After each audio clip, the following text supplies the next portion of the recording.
He survived the unthinkable, and tonight a Portland performer is fighting for his life in a Texas hospital. 5 people were killed near Amarillo on Monday night when investigators say a car ran a stop sign and was then hit by a tractor trailer. The only person in the car who survived was Timothy Johnson, a local actor, dancer, and choreographer. Tim's career came to a tragic halt late Monday night after a cast party for a musical drama called Texas. As you guys know, we suffered a great tragedy. We lost 5 of our dear young people. And it's in their memory. It's in their memory and in their honor that we dedicate tonight's performance by doing what those 5 young people loved more than anything else in the world. And that is performing for an audience like you.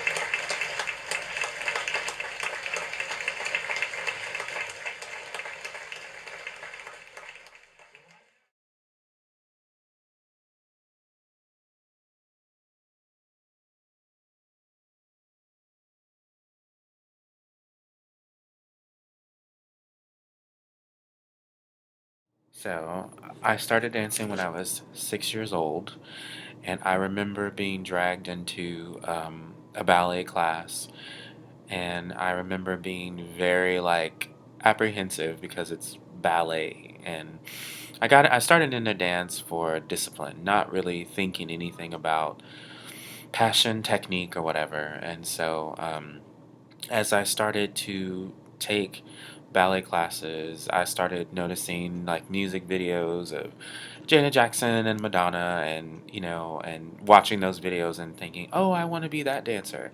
And so that's what I think really inspired me to be a dancer was watching these videos and being like these backup dancers. And I remember my dance teacher telling me, "Well, if you want to do that, then you need to stay in this ballet class."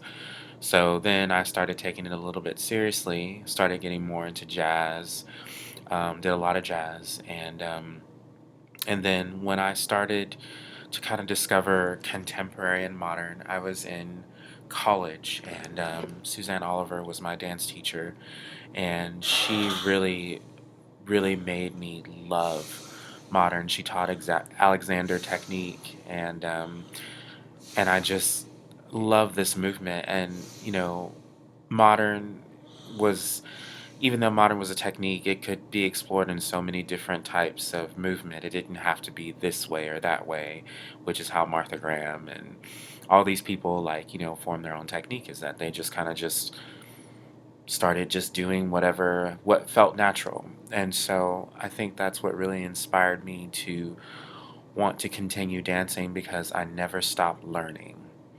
I think that sometimes, even in your dance career, you get to a point in your life where you're just like, oh my God, I know all this stuff. I do all this, choreography. I've done this and that. But I just never felt like I stopped learning. Even now at 30 years old, I never stopped learning. And I always learn something new about dance. And that's what always keeps me going. And dance definitely is my first language. I mean, I love I love to perform, I love to be on the stage, and I love to create work, and I love to kind of explore with different forms of movement, people's bodies. Everyone like moves so differently, and I love to explore with that. And I think that, it's interesting to see how certain dancers move, and then you can kind of explore with their movement, and that's what I love doing. And I can get a lot of that doing like contemporary and modern because ballet has its technique and jazz has its technique, which jazz, I mean, I do whatever I want anyway with like jazz. I kind of just make it my own, do whatever I want. um but I get a sense of just breath of fresh air when I'm dancing. And I know that sounds very cheesy, but it's so true. And anyone that knows me knows that I will always be choreographing something in my head. And I mean, even, being in this hospital bed right now, like I just making up stuff in my head and stuff and have some things because I'm not done. And I just love it. And I know that there's a lot more for me to create and explore. And I'm looking forward to that journey.